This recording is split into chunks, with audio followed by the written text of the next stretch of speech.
Pues hoy toca hablar de Aquaman, que la habéis pedido mucho. Para ello me he reunido con Pimpinelo y Thrawn del canal Random, que controlan más de cine de superhéroes que yo. Esta es la segunda parte del vídeo. Aquí arriba os dejo el enlace a la primera, y si venís del primero, pues empecemos. El combate se celebra en una especie de coliseo submarino y cuando parece que Aquaman ha sido derrotado, aparece Mera que lo rescata. ¿Y esta especie de fichas? ¿Me vas a decir que Aquaman se ha dejado hacer una foto para eso? Encima lo ponen como un borracho. ¿Y lo del pulpo tocando los tambores? ¿Esto qué es, Aquaman o la Sirenita? En fin, que la chica se lleva a Aquaman de allí. Pero, ¿te has cambiado el vestido y has conseguido la nave en tiempo récord? Su querido hermano dispara a la nave de Mera que aterriza sobre la lava y Aquaman tiene la feliz idea de esconderse en la boca de una ballena, ya que según dice a Pinocho le funcionó. Pinocho, la Sirenita, el Capitán América, un fondo del océano lleno de colores... ¿Seguro que esto no es una película de Disney? ¿Y cómo le dio tiempo a Orm de conseguir una nave y alcanzarlos? Antes de salir de la nave, Aquaman se lleva la llave, pero cuando se lo entrega a Mera, la tiene en la otra mano. Pero es que además, al entrar en la boca de la ballena, no tiene nada en las manos. ¡La llave ha desaparecido! El próximo destino es el Sáhara, lugar donde tendrán que usar esa especie de llave que los conducirá hacia el tridente perdido. Casualmente salen del agua justo donde hay unas avionetas. ¡Vaya, qué oportuno! Así que alquilan una de ellas con monedas de oro que no sabemos dónde las llevaban guardadas. Mera encuentra dónde tienen que ir con un localizador, que tampoco sabemos dónde lo tenía metido, y se lanzan desde el avión al desierto. ¿Será que pensó que como hay arena en el suelo, estaba blandito? Justo donde Aquaman y Mera se detienen a discutir, casualmente se abre un agujero por el que bajar. Y ya de paso hay unos toboganes justamente debajo, y para más casualidad terminan junto al lugar donde tenían que colocar la llave. Vamos, que no hay nada forzado en esta escena. ¿Y cómo es posible que la chica no esté muerta de calor? Ni siquiera suda. Se supone que no debería estar acostumbrada al clima de la superficie, y menos aún el del desierto. Gracias a la llave activan un holograma que le suelta un acertijo y se abre un compartimento con una botella que contiene dentro un mapa.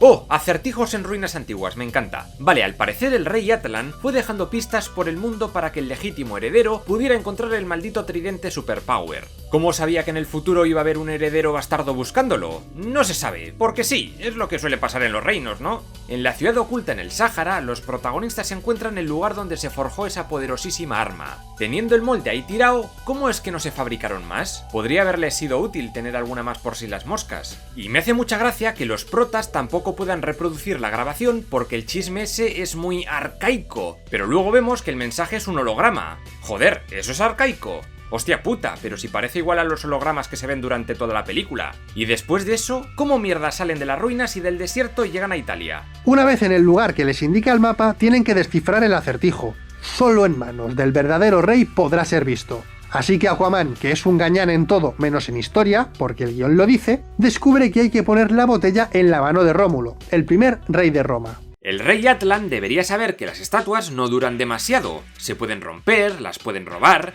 no sé, y si la hubieran jodido o modificado, ya nadie hubiera podido encontrar su tridente. Lo mejor hubiera sido usar pistas más perdurables en el tiempo, la orografía suele ser una buena opción. Bueno, pues la estatua que da la pista es una de Rómulo, el primer rey de Roma. Eso ocurrió en el año 753 a.C.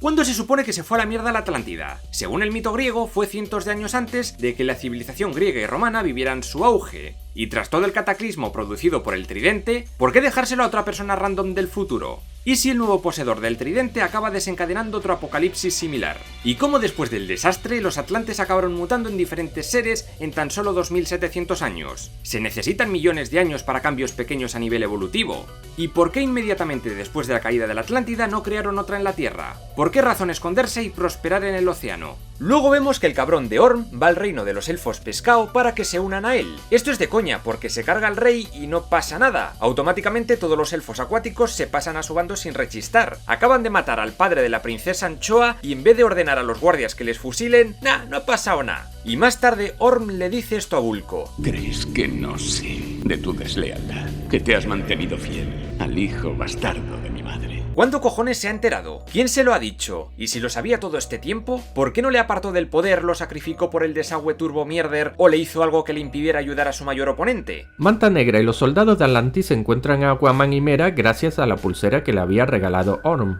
El doble de Mera pelea con los soldados de Atlantis, aunque vemos que en la escena se les ha olvidado incluir todos los escombros que había en el suelo. La chica llega hasta un local donde tienen un montón de botellas de vino, así que usa su poder para matar a los soldados. Pero vamos a ver, alma de cántaro, si puedes controlar el agua, ¿no podrías haber sacado el agua que tienen en sus cascos y matarlos por asfixia? En fin, ahora volvamos con Aquaman, que sigue intentando pelear con Manta Negra. Pero a ver si sois capaces de ver el error de esta escena. ¡Música de Tetris!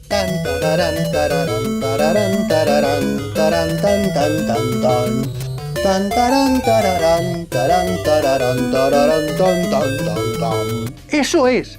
Vemos la cuchilla del brazo en este plano, pero un segundo antes la tenía guardada. Aquaman despierta en un barco y parece que ya se le han curado sus heridas. A la noche les atacan unas criaturas y se sumergen en busca de la fosa. ¿Pero de dónde ha sacado el traje verde? Antes la vimos con ropa normal, pero ahora vuelve a tener su traje. Estos monstruos son sensibles a la luz porque viven en las profundidades, así que bajan con bengalas. No sé, lo mismo hubiera sido mejor ir a la fosa cuando fuera de día.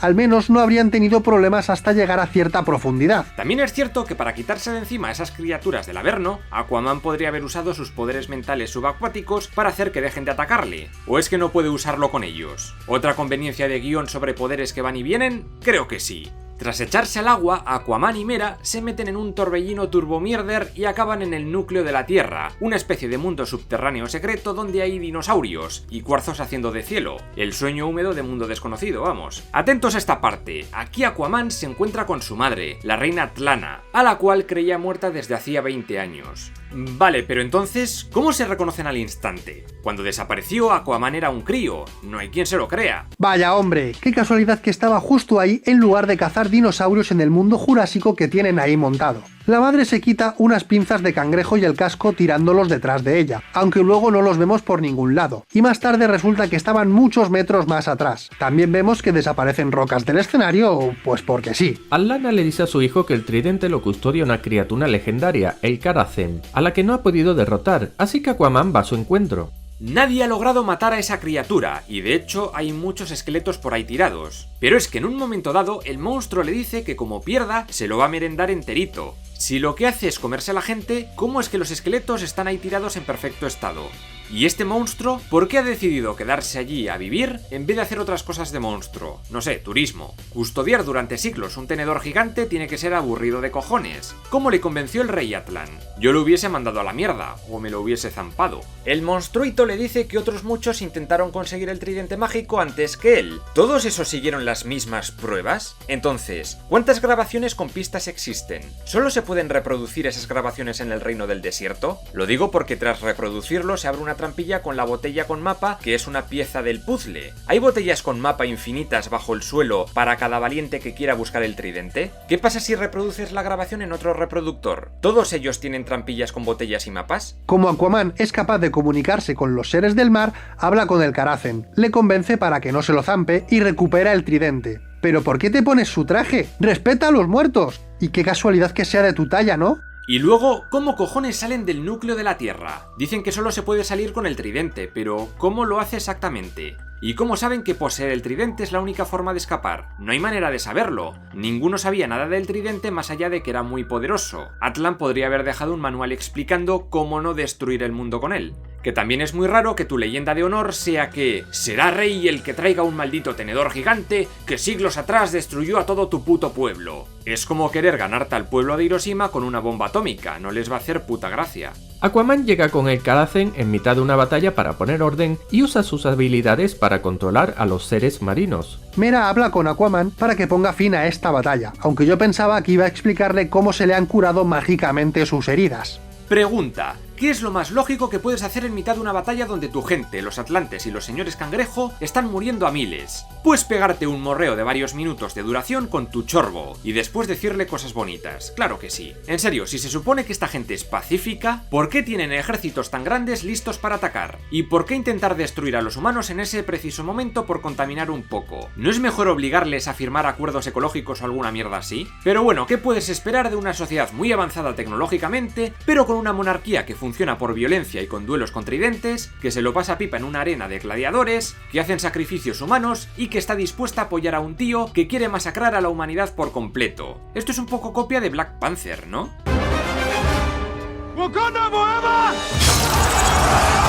Aquaman se enfrenta a su hermano en lo que es la batalla final y lo derrota sin problemas, así que se lo llevan arrestado. Durante la lucha vimos que suelta el tridente, pero al plano siguiente el Aquaman de plástico lo tiene de nuevo en la mano. Llega la madre tras el combate con un vestido y está seca. ¡Está seca! ¿Te has cambiado de ropa viniendo desde la fosa? ¿Y no te has mojado? En fin, que al final Atlanna regresa junto a Tom, que de tanto esperar se ha quedado calvo. Fin. Si te gusta el cine, el mundo del guión y echarte unas risas con los fallos argumentales más absurdos, no dudes en suscribirte. Y si te gusta la historia bien contada, te recomiendo mi otro canal, pero eso es otra historia.